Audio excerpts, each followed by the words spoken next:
What's up, Flannelverse? We are back for Monday Night Football, Buccaneers at Chiefs. Going to break down the slate for DraftKings Showdown, take a brief look at FanDuel as well.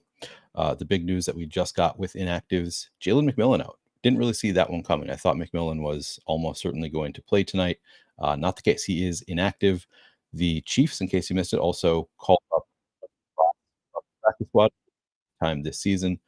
So it's a little bit of a different slate than when we looked at it earlier in the afternoon. If any of you watched that slate, I'll go over some of the differences.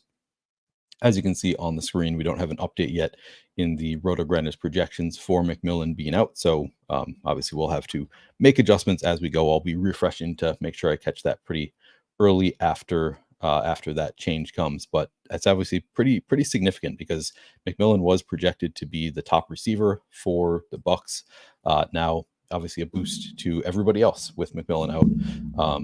Yeah, cheers to you guys. I saw Martin said Neil pouring one out, pouring a good old cup of whiskey before the show. No, I'm drinking a pumpkin beer, which I think is still appropriate. We're still close enough to Halloween that I can drink pumpkin beer, right? Poured it, haven't drank it yet.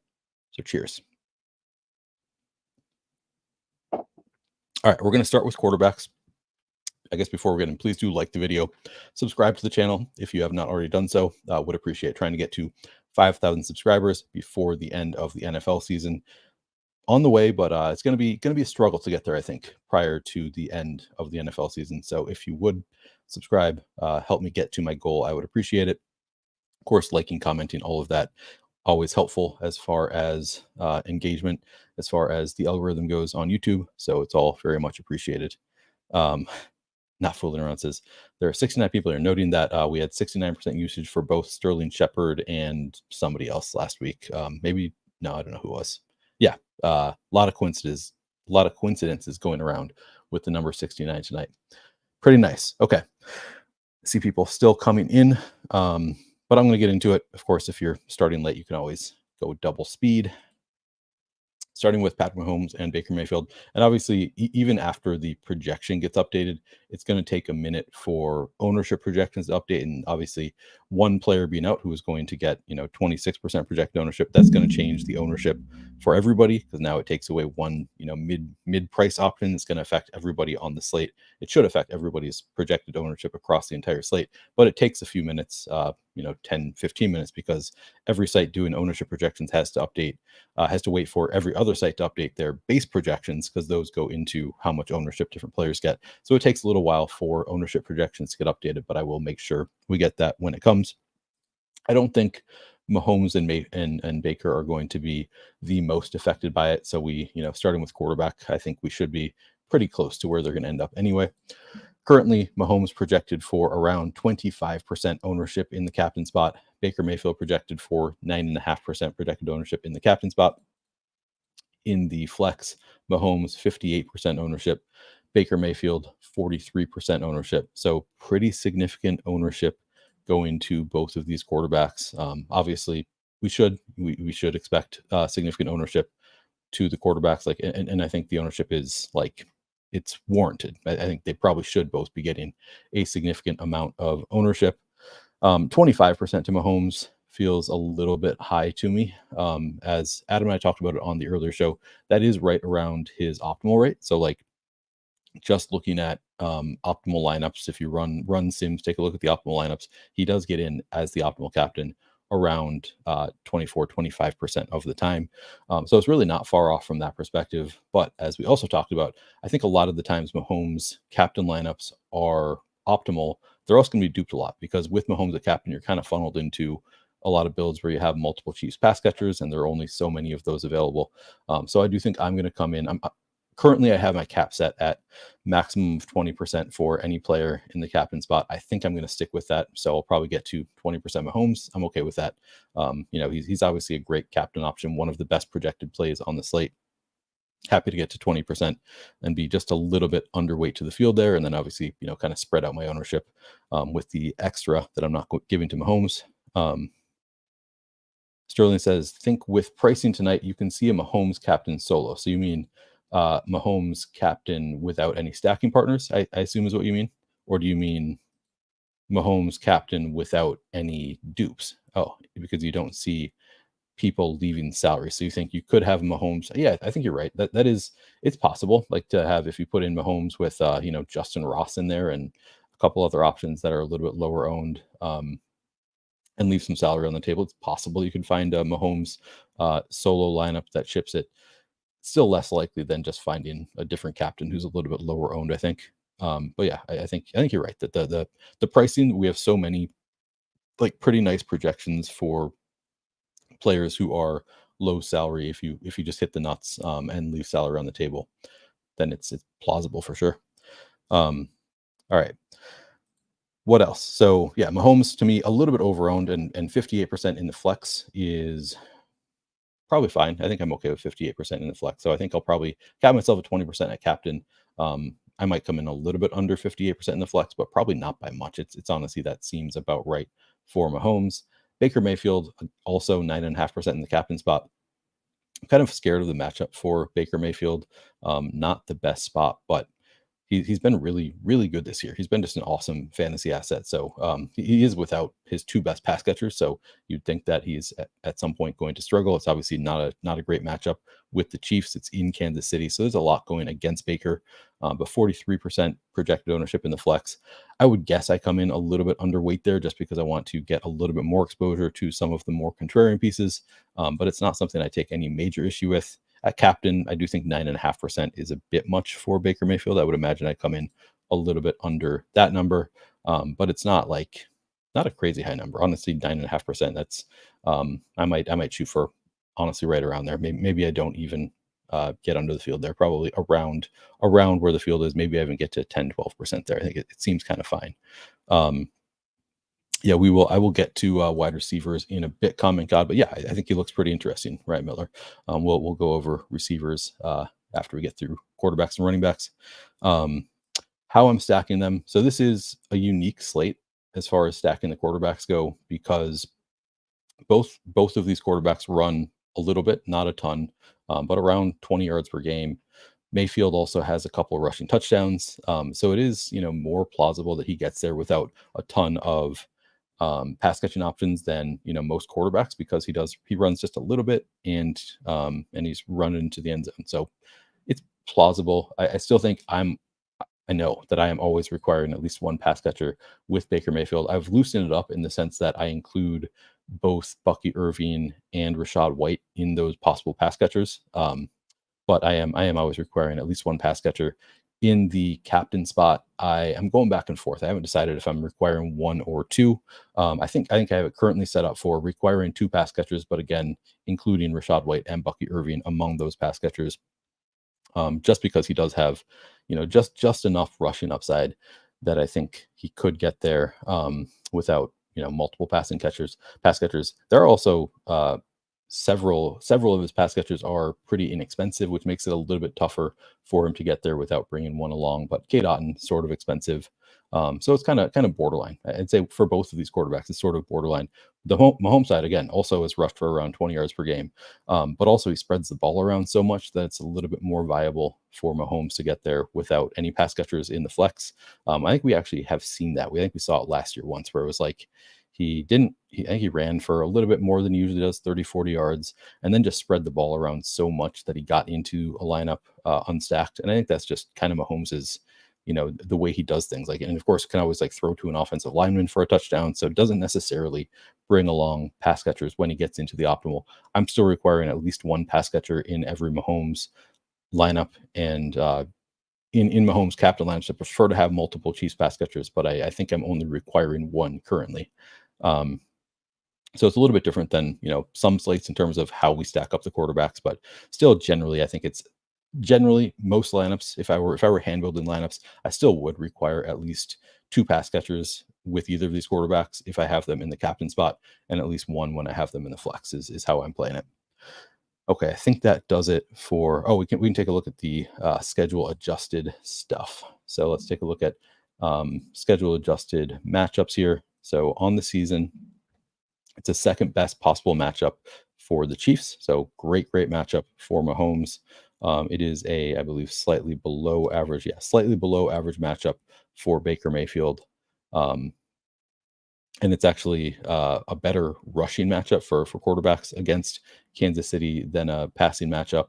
But ultimately, just a very slightly below average matchup for Baker Mayfield so far in terms of schedule adjusted fantasy points allowed, which could just be because teams have to throw a lot to keep up with the Chiefs. So it's even though like the Chiefs have a good defense.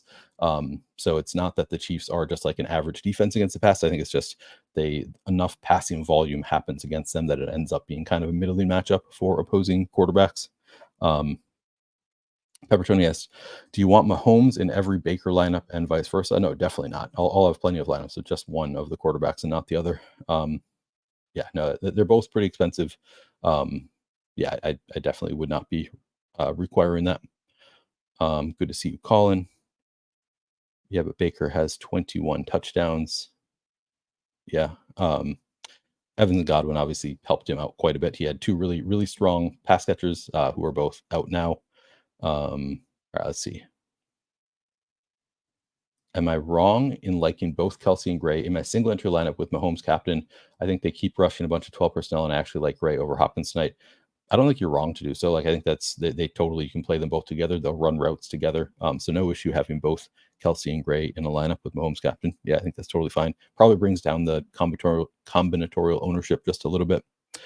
So no issue with that. All right.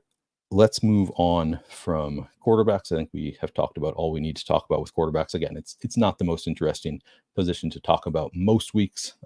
These ones a little bit screwy with the like sort of rushing upside, but not a ton. But I think we talked about it enough. Let's see. Is this updated in terms of fantasy points? Looks like we have Jalen McMillan out of there now. See Trey Palmer up to 8. Yeah, looks like we do have updated fantasy point projections now with no Jalen McMillan in there, so that is useful. Raheem Jarrett, that's interesting. He shot up the board here up to 6 fantasy points. I'll have to double check if that's if everybody's in agreement about Raheem Jarrett being the biggest beneficiary of no Jalen McMillan. But that's definitely an interesting one to see him shoot up. But we're going to move on first to running backs. I will pull up on fantasy points as well. Okay, they still have Jalen McMillan in there, but I'll have to refresh later. So Kareem Hunt obviously projects the best of anybody, just has by far the best role of any running back here. On the Tampa Bay side, you kind of have a sort of a three-headed committee, not entirely, but like sort of a three-headed committee, whereas Kansas City has just been totally the Kareem Hunt show recently. He has had, and actually I'm going to go pull up my article. So because I already did all of the research, wrote down all of the stats, I might as well get access to my own article on this so I can double check some of these things. 1 second. Here we go. And I guess I can pull it up too. So 84 carries and 6 targets on 28.3% route participation in 4 games since joining the Chiefs. So that is 21 carries per game since Kareem Hunt joined the Chiefs. The Buccaneers defense has allowed the 6th most schedule adjusted fantasy points per game to running back. So just an awesome role and an awesome spot here against Tampa Bay. The one downside, of course, is he's not really involved in the passing game, just 1.5 targets per game so far this year for Kareem Hunt. I think he's a capable pass catching running back. Like he's had seasons in the past where he was utilized through the passing game more, but doesn't seem like that's what the Chiefs have in store for him. And you can see here, we can look at recent weeks. But actually, I'll go over the 3 main running backs, and then I went over this earlier, but I wrote up like the differences between Carson Steele and Samaje Perine and Sean Tucker and how they've been used in recent weeks. They all like look pretty similar. So I'll go over the big 3 first and then go over those 3 later. So starting with Kareem Hunt, the role is awesome. Getting over 20 carries every game, basically over the past 3, over 20 carries for each of them. Just an awesome role and a great matchup with Tampa Bay. Of course, as we looked at earlier, in terms of schedule adjusted, it is better for pass catching running backs than it is straight like running backs. Let's see. So I have it by run right now. So it's as far as just rushing. it's actually not a great matchup. It is a bottom 4 matchup if you just look at rushing numbers. I'm not that concerned with it. I think Kansas City just is going to be able to do whatever they want with this Tampa Bay defense. So even though it on paper it does appear to be a slightly below average matchup for a running back that isn't really involved in the passing game, it's not enough to scare me away from Kareem Hunt. He just has an awesome role. Now, if you look at receiving, it's actually from this standpoint, this is where the fantasy points come against the Bucs so far this year. Great matchup for receiving running backs, which I guess you could say Samaje Perine, that theoretically helps him a little bit, but just doesn't have a ton of usage, as we will look at in a minute.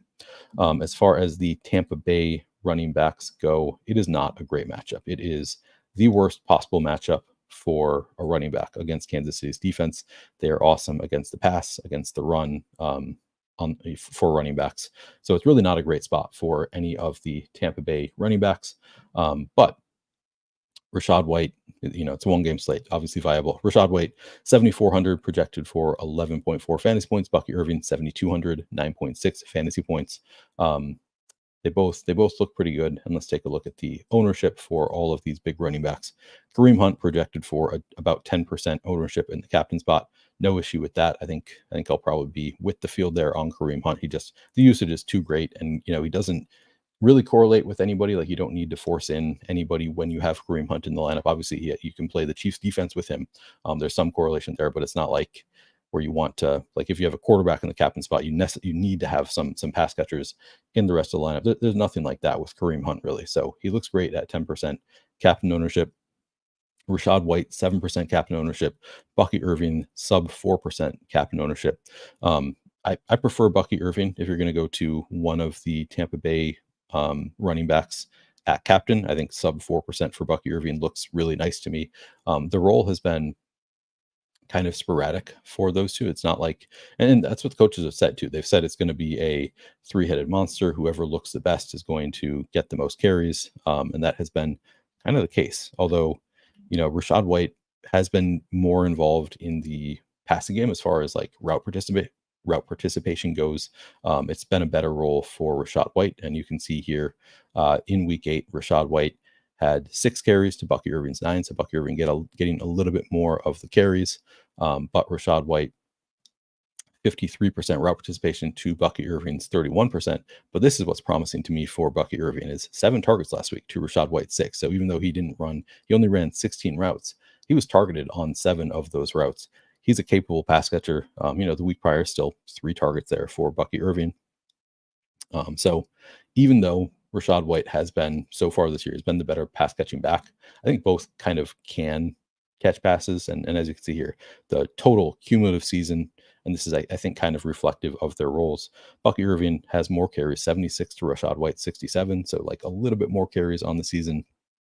Rachaad White, 31 targets to Bucky Irving's 22. So, a little bit of a gap there, but not like a huge gap. And then Rachaad White also running more routes. So I do think, obviously you would expect Rachaad White to get more targets in any given game. But as we saw last week, not going to happen every game. Bucky Irving certainly a capable pass catcher.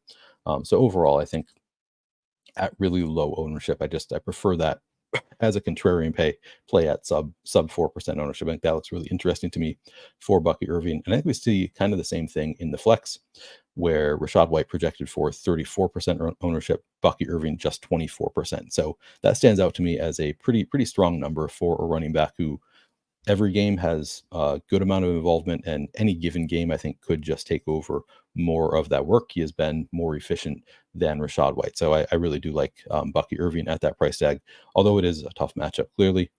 See, I got a super chat, so let me go check on that from our Apple guy, Chris Williams. What's up, Chris? Appreciate you. Says, hello, good sir. Question. So I have every single Showdown winner this year saved. The highest price player has been the winning captain one time, maybe twice. Is that a good trend to follow? Plus Mahomes is underwhelmed. The highest price player has been the winning captain one time, maybe twice. I don't know that I put too much stock into that. I mean, it's obviously a small sample size. We're in week 9 now. Now that is, a lot of Showdown matchups, but yes and no. I think it is worth something. I think part of that is just like quarterbacks don't tend to be the highest scoring player on the slate. I think it's a little bit more likely today than it often is because we just don't really have true star power of the receivers. Like last night was a good example of like, yeah, Sam Darnold looked good, but like Justin Jefferson is like more often going to outscore him, or like one of the pass catchers is going to outscore him. Joe Flacco was like less likely to be the highest scoring player on his team because if he has a big game, most likely Josh Downs and Michael Pittman are. So I think Mahomes has underwhelmed. Agree with you there. Yeah, I mean, ultimately, like I think the Sims will kind of account for this kind of stuff. And as we saw, Mahomes is in the Sims the optimal captain about 24% of the time. But that, I mean, it's a cool note, like to just point out that like usually the most expensive player is not going to be the optimal captain. And part of that is even if they have a big game, they're not necessarily going to be the optimal captain because you need to put up so many more points when you are that expensive. It becomes really prohibitive when you have a very expensive player in the captain spot. But I think it really is like you need to look at this stuff. Every slate is its own beast. So I think like Cody Main does awesome work looking at historical data for Showdown stuff, and I think it's worth looking at. And I love reading his data and stuff. But I also think like every slate is its own animal. So on this particular slate, I think that we have so much value that I wouldn't let that fact scare you off of Mahomes. He certainly can be the highest scoring player or he can be the optimal captain, even as the highest salaried player would be how I look at that. Because this slate we have a lot of value. We don't have a ton of great pay up options. But that's a good question. And I appreciate you, Chris. That's awesome. All right. Anyone got eyes on game weather forecast? Yeah, that's a good note. Also, as of earlier today, it was looking like it was probably going to be kind of rainy. Let me pull up my weather guy. And then we'll continue. We'll look at the other running backs. Let's see. Wait, where is it? DFS. NFL. Oh, it's over here. Oh. All right, so we got an update. It says, looking at radar before lock, I'm lowering the impact level here based on what I'm seeing.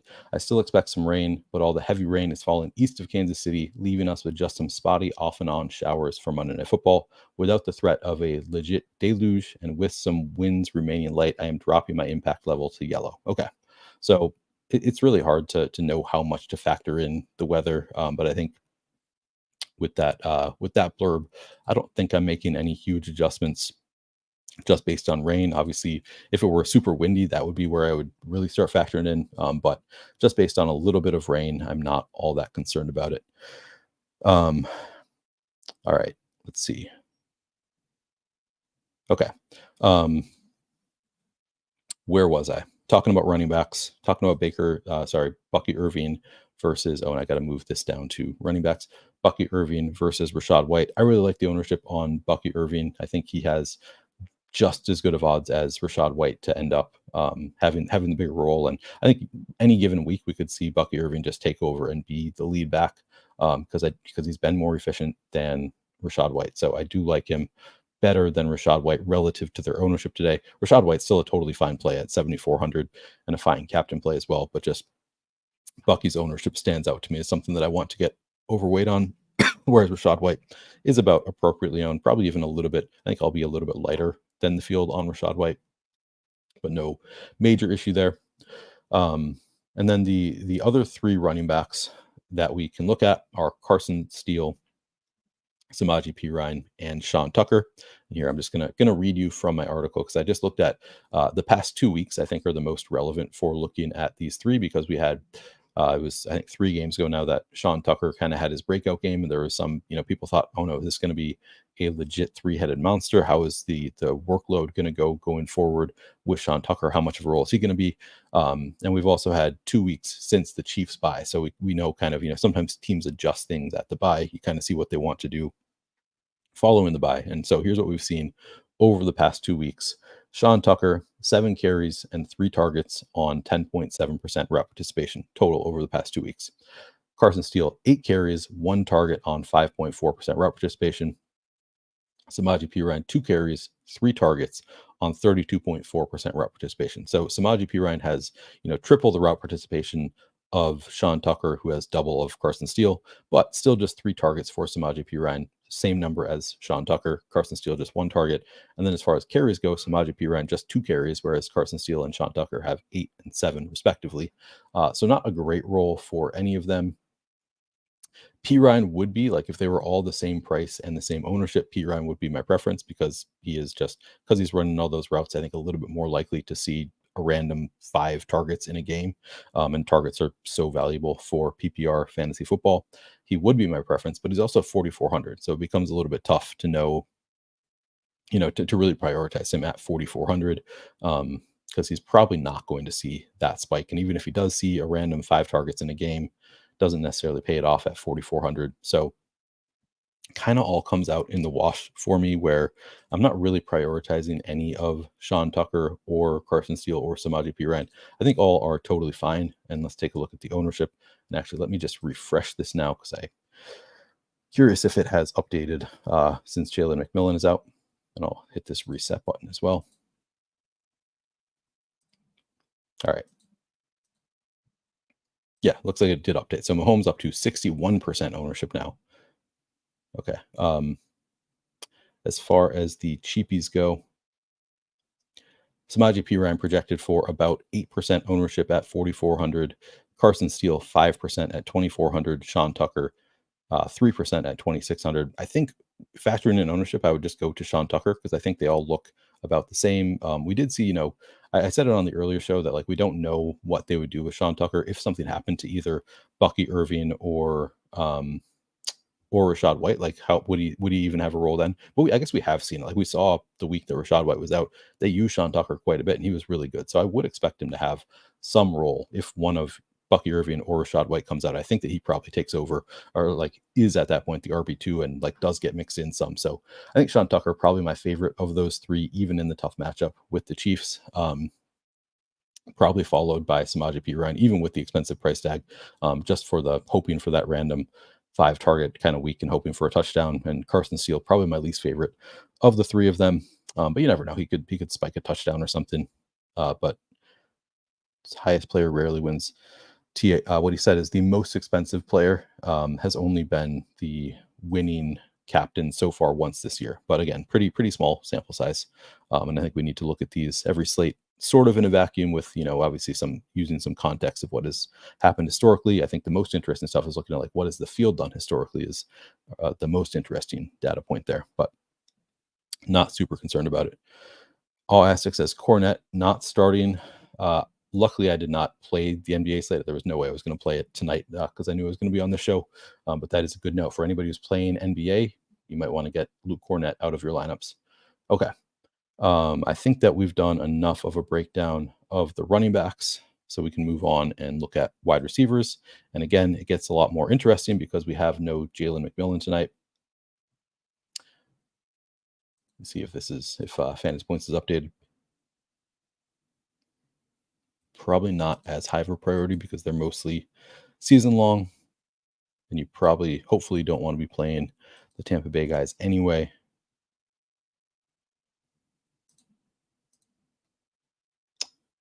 Looks like they did. Okay, good. So we got an update here.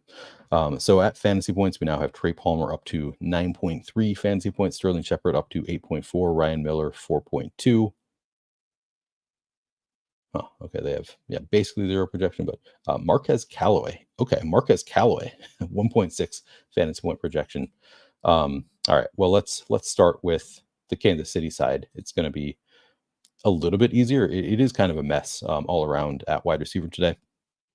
But Xavier Worthy has had a pretty great role since the Chiefs bye. So that is promising to see that ever since the Chiefs had their bye week. And of course, Rashee Rice has been out, but there were a couple games there where Rashee Rice was out and we didn't really see them totally involve Xavier Worthy. But the past 2 games, the involvement has been there. So since their bye week, we've seen Xavier Worthy in week 7, 75% route participation, 8 targets in that game. In week 8, 64% route participation, 8 targets in that game. So 8 targets in each game since the bye week. Seems like they want to get him involved. And that's obviously pretty promising usage. So love to see that for Xavier Worthy. And if we look at his projections here, so in the flex, Xavier Worthy projected for about 30% ownership. At captain, projected for 6.5% ownership. I don't have a super strong take on those numbers. I think for Xavier Worthy, those seem about right to me. Um, Obviously, we love the role that he's had recently. I also think we could see him, his role dissipate a little bit as DeAndre Hopkins gets up to speed, gets more involved in the offense. So I think kind of seems fair ownership. Yeah, Adam was pretty into it this morning. I think he likes it a little bit better than I do. I do think he's a strong play, but not like super underowned at these levels. I think he seems about fairly owned. I might even be a little bit light there, but they're manufacturing touches for him. They're giving him some low ADOT passes, which are just easier to rack up fantasy points because you get those receptions a lot easier. So that there are reasons to like him, but I'm not going crazy with it. I think the field here has it about right. I think other places actually have him projected for a little bit lower ownership, which I would have more interest. So that I think that might have been part of the reason Adam was more into it than I am. But 6.5% projected captain ownership seems fine. Um, Probably try to match that around 30% flex ownership.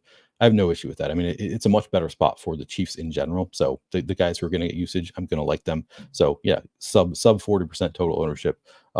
I think that's a good number for Xavier Worthy. I probably just kind of matched the field there, not taking any major stand there because the usage, 8 targets per game, that's pretty great the past couple games for Xavier Worthy, for a player that we know just he has the speed, fastest combine in history. He has the speed to just like break off a couple huge runs against a bad Tampa defense. So definitely have some interest in Xavier Worthy, but I'm probably just about matching the field. And I guess we can take a break to look at schedule adjusted for wide receiver before we look at the rest of the Chiefs. So it's a top 6 matchup so far this year for receivers against Tampa Bay in terms of schedule adjusted fantasy points allowed. So you got to like that for Xavier Worthy. Better for receivers who line up out wide than slot receivers, as Xavier Worthy does. So yeah, looks like a good spot for Worthy. And then for Kansas City receivers, scrolling down, or sorry, for Tampa Bay receivers, it is a bottom 3 matchup with the exception of the slot, which we'll take a look at that more closely when we get to Tampa Bay. But nice matchup for Chiefs receivers. I think it looks good for Xavier Worthy. I'm probably matching the field right around, in that 35 to 40% range is what I'm shooting for with Xavier Worthy. So the interesting thing, the kind of X factor is how much is DeAndre Hopkins going to be involved this week? And we saw him in his first game with the Chiefs last week. DeAndre Hopkins ran just 33% of routes, saw 3 targets. So he was used, good target share for the routes that he ran, but wasn't really out there, not that involved his first week. Now, obviously, they've had a full week with him. This is his first full week on the Chiefs. I would expect that the route participation comes up pretty drastically, pretty quickly. He's a veteran. He knows how NFL offenses work. Not going to take him as long to get up to speed. So, yeah, I like DeAndre Hopkins quite a bit. I also think that like they're going to scheme getting him the ball when he is on the field. So I'm very interested in DeAndre Hopkins at not crazy high ownership, projected for in the flex, 31% ownership at captain, 6.5% ownership. I think I'm going to try and get on top of 6.5%. He's also pretty inexpensive, just 10.5 even in the captain spot, 7,000 in the flex. I think he looks good. I think this is a spot where I'm at least going to try to get over this number at captain. I'm not going to go like way over 31% in the flex, but I probably end up a little bit higher than that on DeAndre Hopkins. But it's a wide range of outcome situation. We don't really know if he's going to be, 70% route participation today or like up to 45%. I would guess closer to that 60-70% range, but it's just kind of guessing. And again, I think when he's out there, he's going to be involved. He is, I'd say, their best receiver at this point. So I like Hopkins tonight, but it's just a matter of how up to speed is he? Is he ready to be a full-time player? I'm making the bet on he'll be close to it, but not a sure thing there. And then outside of those two, so we got Worthy, Hopkins, and then it's obviously a big step down to Justin Watson, Mecole Hardman, Justin Ross was activated from the practice squad, and then Montrell Washington did play a little bit last week. I think Sky Moore might be active, but maybe he's not even active. I don't know. I don't think we need to worry about him. But Justin Watson appears to be the next man up here, and we can take a look at recent usage. Last week, 67% route participation, 3 targets in that game. The week prior, 66% route participation, 1 target. He's kind of you need that splash play, and he can have just like a 40-yard catch. You see that pretty regularly for Justin Watson, not like super regularly, but like he can have those long splash plays or a touchdown. You're going to need something from Justin Watson. He is, I believe, still coming in. Let's take a look at the ownership here. 14% ownership. I kind of like that number. I think I'd probably come on top of that for. He's only 3,200. Clearly has that splash play upside. He's had those spike weeks in the past. So I think 3,200. I maybe get a little over 14%. Not something that I'm super in love with, but I think it's fine. I think that I probably get maybe slightly on top of that. All right. And then what's up, Jake? Good to see you. And then we have, so last week we saw Montreal Washington ran 1 route. I'm probably, he'd be like, he's a 150 max sprinkler, not getting in there in like 20 lineups. But if you're playing 150, you can certainly sprinkle in a Montreal Washington. Has a very low projection, as you see here. It's very much would probably need to spike a touchdown or something.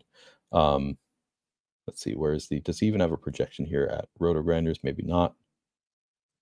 So yeah, it's not something that I have a ton of interest in, given that he ran 1 route last week. He had not even a projection at Roto Grinders, and we did have Justin Ross called up from the practice squad. A little bit more interesting to me, as you can see here, barely a projection, half a percentage. It would be Justin Ross, I would guess, not playing a ton, but could just have that random touchdown. As we talk about with the Chiefs, like they're just more likely than other teams to get down to the 1-yard line with their stars and then just throw it to some random player off the bench. For whatever reason, they have a long history of doing this. So Justin Ross is one of those players that at virtually 0 ownership, I think is worth sprinkling into your lineups.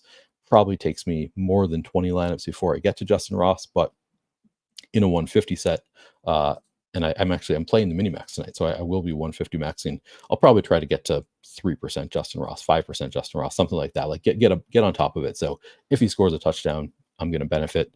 Have some lineups that can potentially pay off there, but not somebody that I don't expect a huge role for Justin Ross tonight.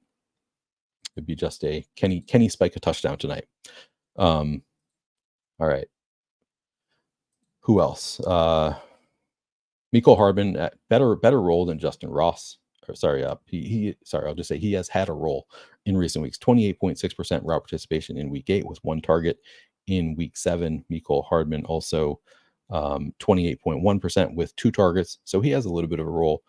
Certainly they sometimes, he's one of those players, like he has a little bit of a better role in terms of just being out there running routes. And then he also will just randomly, they'll use him close to the end zone. So I think Mecole Hardman, a pretty strong play, but it's going to be ownership dependent, and he's coming in at 5.5%. I'm going to try to get over that number on Mecole Hardman, hope for that touchdown. He's only 1,600, so probably pays it off with a touchdown. I think he looks pretty good just as a contrarian play, not like somebody I'm expecting a ton of usage from, but certainly could spike a touchdown. So, and obviously the better spot for Chiefs receivers. So I like some Mecole Hardman, but not a huge stand there. Just he'll be on the field some, hope for a touchdown. On the other side, so no Jalen McMillan, obviously changes things quite a bit. Trey Palmer, the highest projection at fantasy points. At Roto Grinders, is it the same? Let's see. Yes, also the highest projected receiver with a 8 fantasy point projection, about 20% ownership going to Trey Palmer. We can take a look at usage in recent weeks.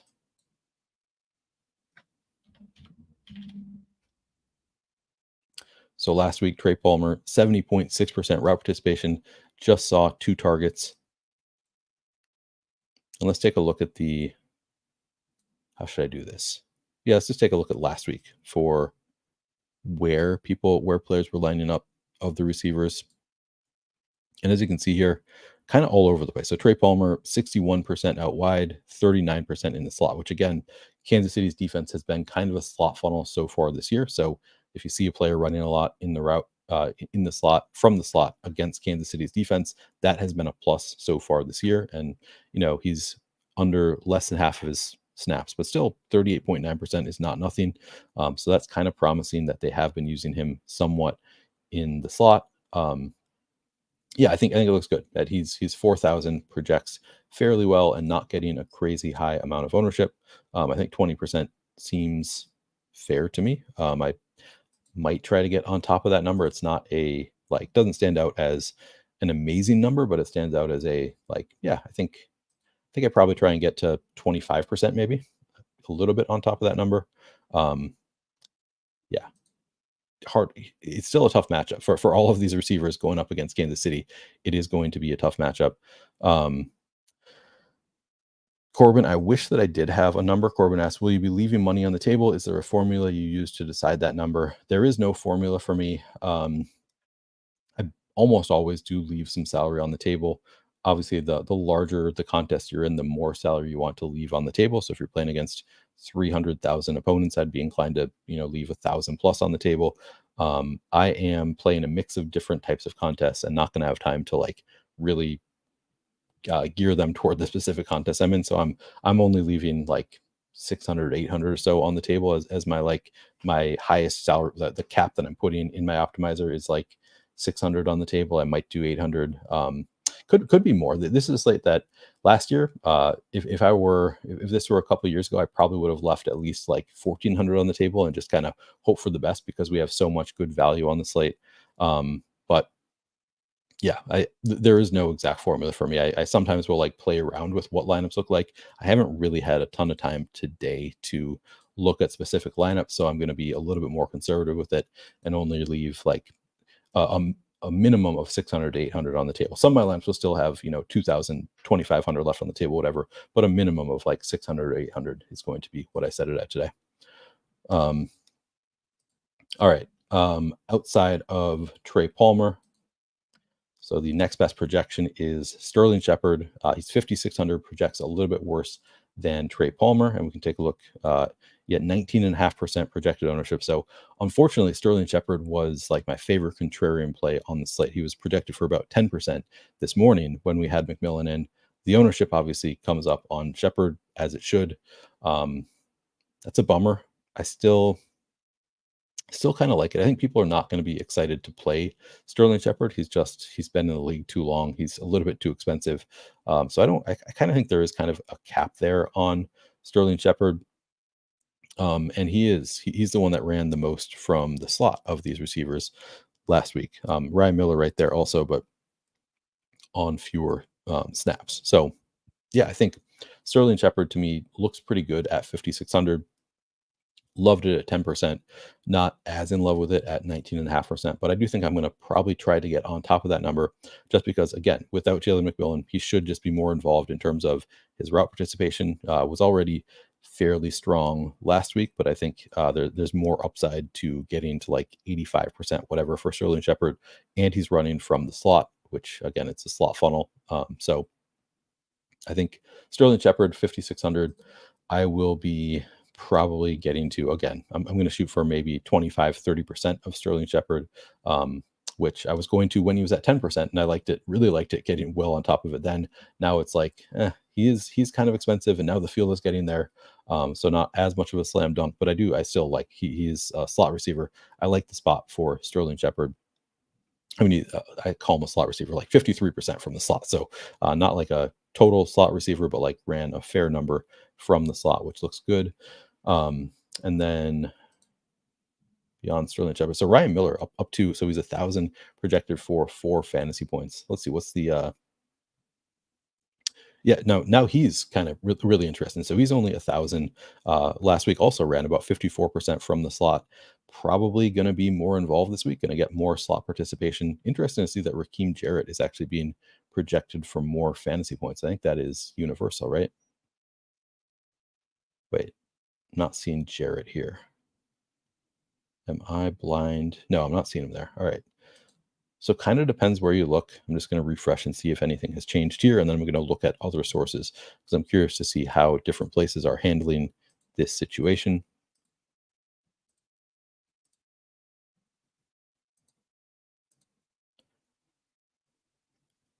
Just want to look at, make sure he's not like in the wrong position here somewhere. I'm not seeing Raheem Jarrett in here. All right, let me double check another source for Raheem Jarrett.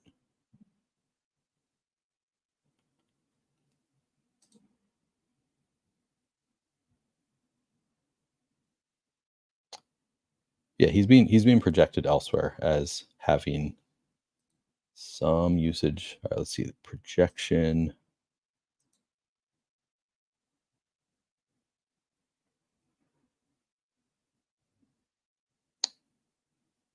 Okay, looks like Roto Grinders is the only one that has Raheem Jarrett projected better than Ryan Miller. So most places have Ryan Miller as the top projection.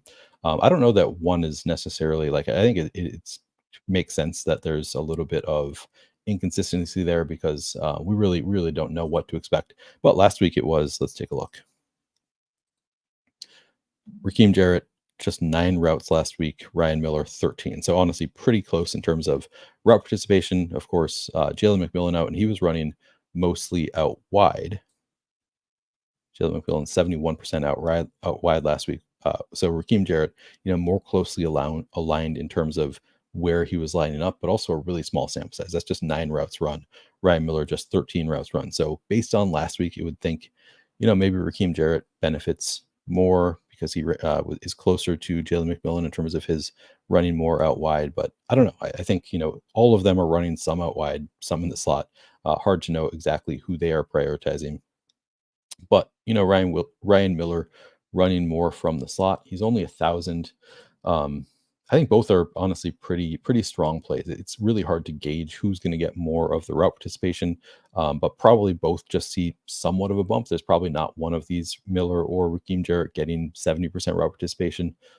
Certainly hard to predict which it would be, but Raheem Jarrett, $2,000 projecting for 16% ownership here. Ryan Miller, only 1,000 projecting for 11%. I would rather make the bet on the $1,000 Miller, who's running more from the slot. Based on this, but actually, I'm going to check another source just because, maybe this is skewed because they have the higher projection on Jarrett. All right, so this other place has 15% going to Miller, 13% going to Jarrett. So everywhere predicting them, sub like 15% in the flex. I think both look like honestly pretty strong plays. I have a slight lean toward Miller because he was running more from the slot, but honestly, it is tough to have a really strong stance on here because we just have not seen this. We don't know how the situation is going to play out. But I think at low ownership, I'm going to try to get over the field on both. KC has crushed Tampa Bay in prime time a lot, by the way. Yeah, I went to one of those games, the Super Bowl, a couple years back in Tampa Bay, and thought Tampa Bay was going to win. And wait, am I remember this wrong? I forget. No, I think Tampa Bay did win. It was supposed to be Kansas City, so that was a different game. That was back when they had Tom Brady. Okay, so I'm totally misremembering. Tampa Bay did win that one. All right. I mean, I think all are strong plays. They're still all facing the Kansas City defense. Like it's still really tough. But I think all are like, I'm going to get over the field. I think on all 3 of Shepard, Miller, and Raheem Jarrett. Like all are coming in low enough owned. It's also like they could all easily fail. Like we've seen this where it's like, oh, they're all pretty cheap. Probably one of them is going to hit. I'm trying to think. We just had an example of this within the past like week or two, and now I'm blanking on who it was. But there's no reason any of them have to hit. Like this is a really tough Kansas City defense. They could easily shut down the Bucs, and none of them really hit in any kind of meaningful way. But I think I'm still willing to make the bet because they're all getting low enough ownership. So I like Miller at $1,000, 11%, 11 to 15% ownership. I think that looks pretty strong. I like it. Raheem Jarrett, similarly, $2,000, could have a bigger role. Not projected for a ton of ownership. Shepard was my priority coming into tonight, and now the ownership is basically doubled. And I still like it. I think I'm going to be overweight to it, but it's not a huge priority. And then Palmer seems to be stepping into that wide receiver 1 role, but again, didn't really earn that many targets last week. Not as much of a like probably more of a match the field spot for me with Trey Palmer. I think he looks good, but not like jam him in because he's a great value. Again, it's a tough spot for all of them. And then somebody asked about Marquez Callaway. I mean, you can see here he's 200, so certainly in play. It's actually sort of interesting because we really don't know what they want to do. Called up from the practice squad today. I think this is his first. Is this his first game with the Bucs? Let me look this up real quick.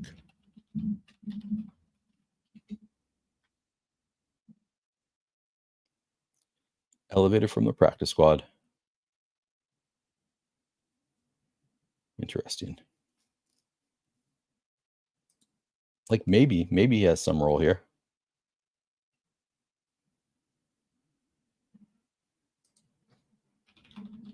But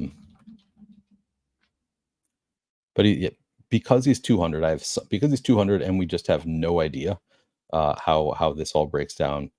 You could play him. It is still just he was a practice squad player, clearly not a priority for the Bucs. I would be pretty surprised if he has any significant role. I would be less surprised if he steps into doing what Ryan Miller did last week, where he does run some routes, maybe sees a target or two, but isn't a focal point for them.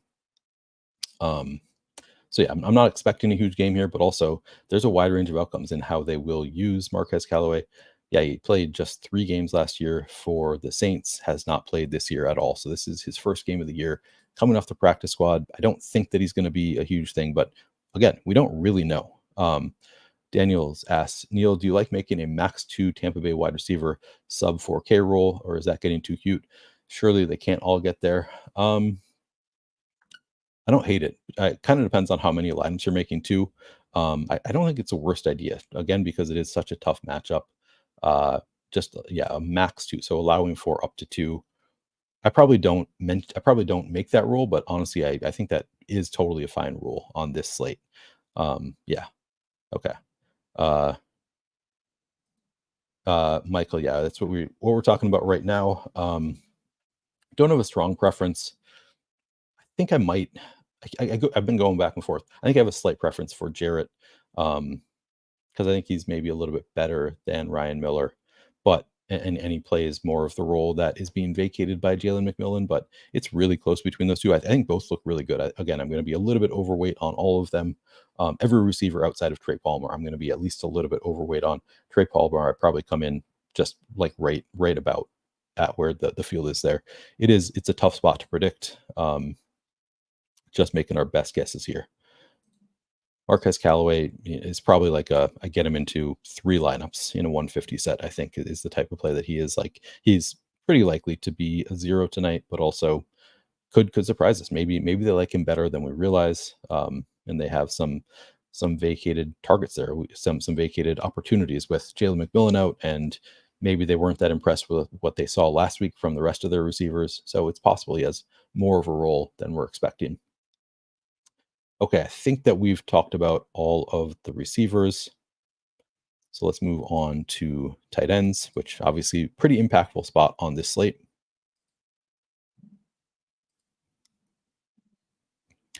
So Travis Kelce is going to look great, obviously. Has the best projection of any pass catcher on the slate. He's 8,800. Great matchup in terms of schedule adjusted fantasy points allowed. It is 6th best. No, sorry, that's Tampa Bay. 7th best matchup on the season. Tight ends against Tampa Bay in terms of schedule adjusted fantasy points allowed. 6th best on the season for Tampa Bay against Kansas City. So based on season long numbers, it's a great spot for Cade Otton. If you look at just the last 5 weeks, not nearly as good. Suddenly it is a bottom. Wait, let's see. Where is it? Oh, I guess it's like a kind of a middling matchup over the past 5 weeks for tight ends against Kansas City. Still a great matchup for tight ends against Tampa Bay. So it's a great spot for Travis Kelce any way you look at it. How good it is for Cade Otton kind of depends on how you look at it. It's also sort of a tough spot to read in that I think Kansas City is just good, and they just take away what they want to take away, and it's we don't really know to what extent they think Cade Otton is a weapon that they need to take away, and so that's the tough thing. It's like, is he good enough that the Chiefs are going to try to limit Cade Otton's usage, and I just don't really know. But I think ultimately, I think Cade Otton should probably be somewhat of a target funnel, so I do have some interest there. But that's good. Good point. Naughty says they should take away everything. That would be, I mean, they might. I think they might be able to, but we'll see. Starting with the Chiefs side, yeah, we have multiple. So Travis Kelce looks awesome. 8,800 projects well. Going to get a lot of ownership. It is warranted, in my opinion.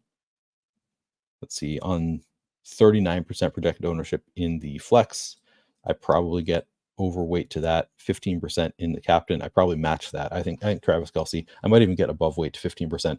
I think it looks awesome. The usage has been really, really good since the bye and since Rashee Rice got hurt. So Rashee Rice got hurt early in week 4. So if you include that game and the 3 games since then, there have been 4 games. Travis Kelce, 35 targets in those 4 games on 80.9% route participation. That's like vintage Kelce usage. Looks really good, nearly 9 targets per game. And then Bucs have allowed the 7th most schedule adjusted. So everything looks really good for Travis Kelce. It's a spot that I'm totally willing to get overweight there. I think he looks really great. Yes, I have won several Showdown contests. Let's see. Noah Gray. Yeah, I think people keep talking about playing them together. Yeah, you can definitely play Travis Kelce and Noah Gray together. They will run routes together. They both get good enough usage. Let's see.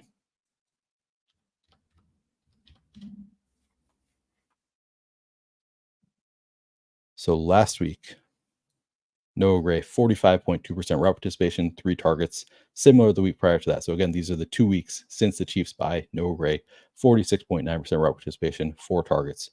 So being used like about the same as Justin Watson, maybe even like running fewer routes, but the target share has been better. The role is pretty strong for Noah Gray. Like better, the Chiefs have 2 receivers that I would say have better, like Xavier Worthy, DeAndre Hopkins, clearly better like projected plays. But then it's like Justin Watson, Noah Gray. I think I prefer Noah Gray. I think it's a little bit more secure. He looks great. Going to get some ownership.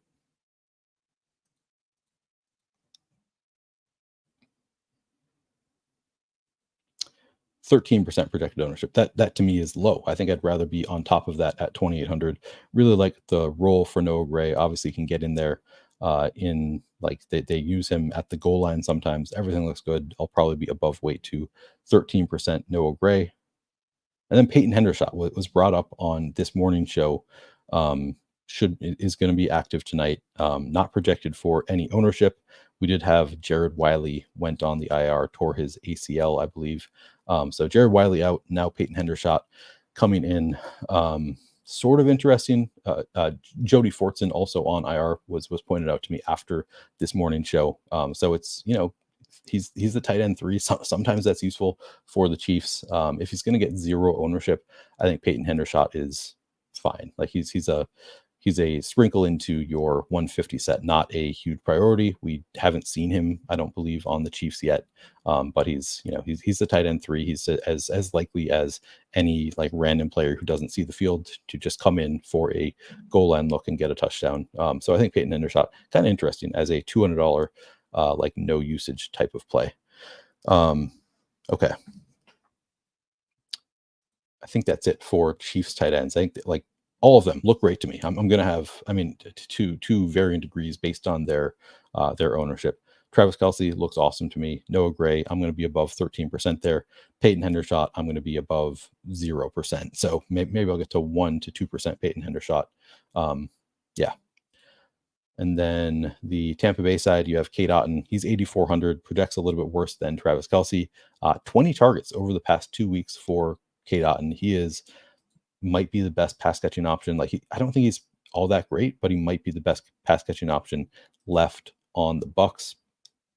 Probably going to see a number of targets again, as Baker Mayfield's like one of his most trusted pass catching options.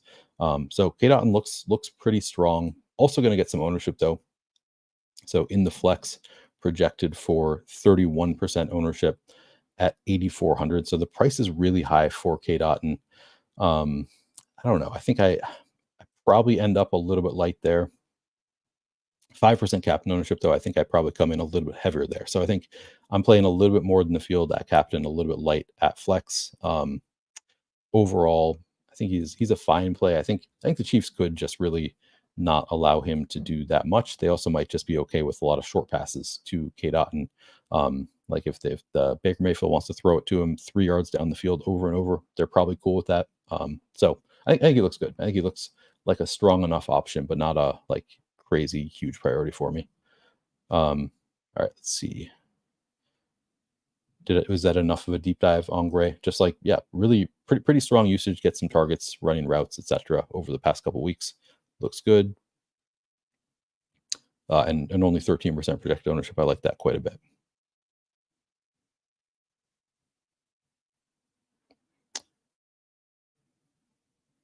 Let's see. All right. So I think we've gone over tight ends enough. I feel like that was cocky. My response to have you ever won a showdown? I haven't this year. I don't think I won one last year either. I won this year actually in UFL Showdown. It's been a couple of years since I've won one, but a couple of years ago I won a handful. Defenses, kickers, and then we'll look at FanDuel and then build lineups. And then I got to make my lineups. Okay. Yeah, I'll hit on FanDuel real quick. So my takeaway on defenses and kickers, I think everybody looks pretty good. So you have Harrison Butker, 16% ownership, seems totally fine. Chiefs defense, 16% ownership. I like that quite a bit. Again, Baker Mayfield, 9 interceptions so far this year in 8 games. Chiefs defense, really good. Missing his top pass catching options. Probably going to need to throw the ball a lot to keep up with the Chiefs. So when I see 16% going to the Chiefs, that stands out to me as my favorite of the kickers and defenses. Just seems like they should be able to feast on Baker Mayfield today and cause a couple turnovers, maybe get a random touchdown. So I like them at low ownership. And then McLaughlin, 13%. It all seems a little bit too low. My favorite of the group, and Bucs defense, 10% at 3,600. So they're pretty cheap and only getting 10% ownership. Honestly, that looks good to me too. All kickers and defenses look a little bit under owned to me, but the biggest priority, if I were just like making one lineup and I wanted one, would probably be the Chiefs, even as the most expensive and getting 16% ownership. Just looks, I guess, Butker's more expensive. But just given the turnovers that Baker Mayfield has had this year and the lack of pass catching options and the fact that he's probably going to be forced to throw it, I think the Chiefs look really strong in this spot. Chiefs defense. Okay, now let's take a brief look at FanDuel.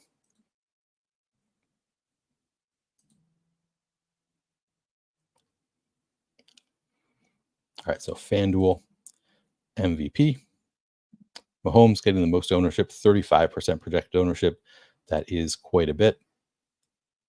I mean, this Travis Kelce 8.5% is just too low. I think that's probably, if I were making one lineup, Travis Kelce at MVP is where I start. I think that looks really good. 5% for Xavier Worthy looks really strong to me. To a lesser extent, Bucky Irving, actually DeAndre Hopkins, 3.5%. So I think those are 3 of my favorites. Would be Travis Kelce, DeAndre Hopkins, Xavier Worthy. Actually, Kareem Hunt, 13.5% looks good too. I would probably try to stay away from 35% Mahomes if I were making one lineup. Obviously, if I were making 150, I'd have a good amount of Mahomes, but probably limit myself to 25% or so. I'd want to be under 35% for sure. But again, on FanDuel, there's no salary multiplier. So whoever is the most expensive player, the player who scores the most in your lineup, you're going to need them at MVP. So if it's Mahomes, you're going to need him, but 35% just a bit much for me. I'd rather live down here in this range of Kelce, Worthy, Hopkins, Irving to some extent, White to some extent. I mean, even Baker, 13% feels okay. 3.5% to Otton. Don't hate that number. A lot of decent options here, but probably not playing the highest owned if I'm making one lineup. And then in the flex, 41% to Mahomes. I like that number better. I think that's a totally reasonable number. Obviously, because most of his ownership going in the captain spot. Mayfield, 34%, no issue with that. Kelce, I like that, 27%. Try to get on top of that. Kareem Hunt, oh, he's expensive. Interesting. 26.5% ownership going to Kareem Hunt. No issue with that. 24% Hopkins. He's only 9,500. I like that number for Hopkins. Let's see. Sterling Shepard, 16% on FanDuel. Trey Palmer, 15%. I like this on FanDuel quite a bit. So, on DraftKings, I think I'm trying to match the field. I'd try to get on top of 15% for Trey Palmer at 7,500. That looks really good. 12.5% Raheem Jarrett looks good. Noah Gray, only 9% on FanDuel. That looks awesome.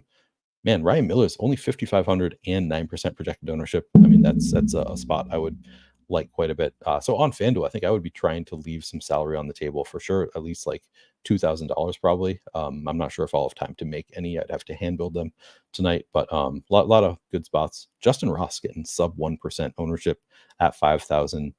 Could play a little bit tonight, no guarantee. Mecole Hardman, only 5%. This is a tough spot in that there are too many pretty good plays, like nobody who looks totally amazing, but there are a lot of plays that are standing out. It's like, yeah, that looks like he might have an opportunity. He's not getting any ownership and he's cheap. So we have several of those options.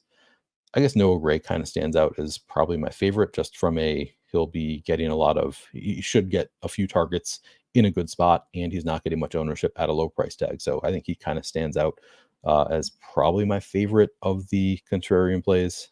But you can make a case for Jarrett, for Miller. Several of these guys look a little bit too low owned to me on FanDuel. All right, let's move on and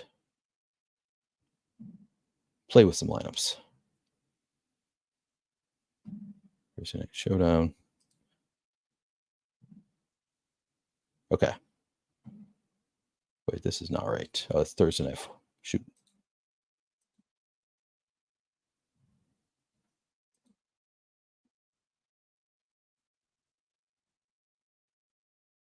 Is this tonight? This is tonight. All right.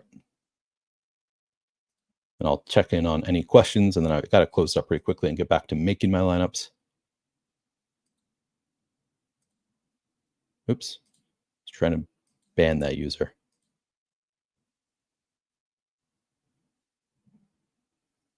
I don't really think that changes things for me. I think Palmer's fine. I think he's good at 20%. I'm just going to be like right there. Gray, Otton versus Miller, Mayfield at flex 2v2. Preference for me would be Gray and Otton, I think. All right, let's see. I'm also glad there's no Juju tonight.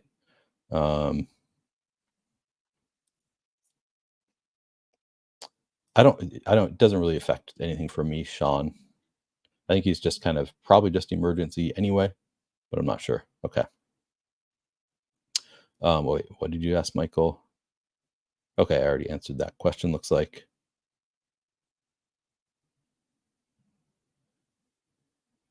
Correct, Legomi. I'm no longer part of Stochastic. Who you fade Cade Otton from the Bucs? Who you fade for Cade Otton from the Bucs? I don't think I understand the question. Thoughts on Tampa Bay defense being better and intercepting Mahomes? I mean, they could. All right. Let me play around with some lineups here. So again, Travis Kelce, I like him quite a bit. I'm going to throw in Kelce in the captain spot. Not immediately going to throw in Mahomes. So I want to see if I like a lineup without him, and then I'll think about throwing him in later. Let's throw in Raheem Jarrett. Hope for a bigger role there. Could do Jarrett and Miller, but I'm gonna start not doing that. Gonna throw Chiefs defense in there. I like them quite a bit. Now we have a lot of money to use. Are there any other cheap? Could go to Sterling Shepard. I kind of like him. I do like DeAndre Hopkins quite a bit. So now you have 11,400 left per player. I could go to Mahomes and Kareem Hunt. We're leaving 3,000 on the table with this lineup, and I don't hate it. So Jarrett, obviously, you can upgrade to anybody up to 5,000. Chiefs defense, anybody up to 8,000. So I need, in this lineup, I need Chiefs defense to outscore Rachaad White and Bucky Irving. And then a bunch of other, like, I think they could clearly outscore all of them. Like, I think Tampa Bay could really struggle in this game. Not necessarily, but I think they could really struggle against the Chiefs defense, and they could outscore all of them. So no issue with that. I need DeAndre Hopkins to outscore everybody up to 10,000. So I need him to outscore Baker Mayfield, Cade Otton, Xavier Worthy. Totally plausible, I think. And then Kareem Hunt, Pat Mahomes, obviously. So this lineup, we're leaving 3,000 on the table, and I think it's a totally plausible lineup. Could see this one winning. It's a 5-1 Chiefs onslaught. I don't have any issue with that. We do have Mahomes with, we have, no, it's good. Just one Chiefs pass catcher in the flex with Travis Kelce in the captain spot. We've got Hunt in there. Yeah, this looks pretty strong to me. All right, what else? What other type of lineup would I want to do? I like that one for a large field GPP, to be clear. Let's see.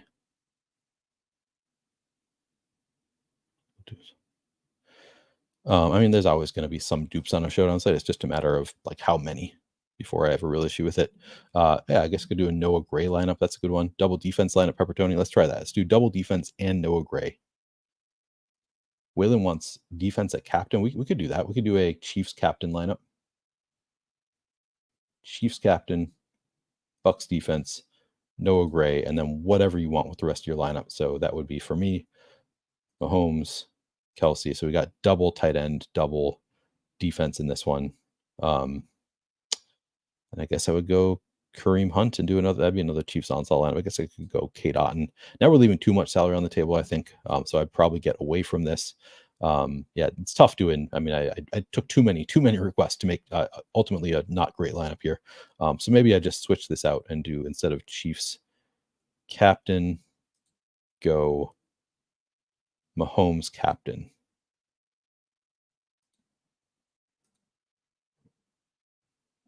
And then, man, now we're still leaving a lot of salary on the table going to Chiefs defense here. So now we could upgrade from Bucs defense to Baker, Kareem Hunt, Worthy. Already got 2 pass catchers in there, make it 3. I think that looks fine. That looks like a fine lineup. All right, I only have 9 minutes left, and I am 150 maxing tonight, so I need to get here. Who would you fade Cade Otton for from the Bucs? Okay, if you want to fade Cade Otton and play somebody else from the Bucs, I mean, Bucky Irving, if you're talking like anybody.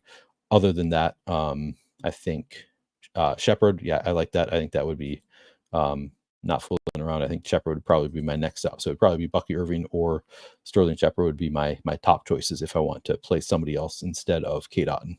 Okay, I need to get going and make my lineups. Really appreciate all of you hanging out with me for this show. If you haven't already done so, please do like, subscribe, comment, all of that. Very helpful. If you want to get notifications when I go live, hit that notification button. Very much appreciate all of you. Let's win some money tonight. Good luck.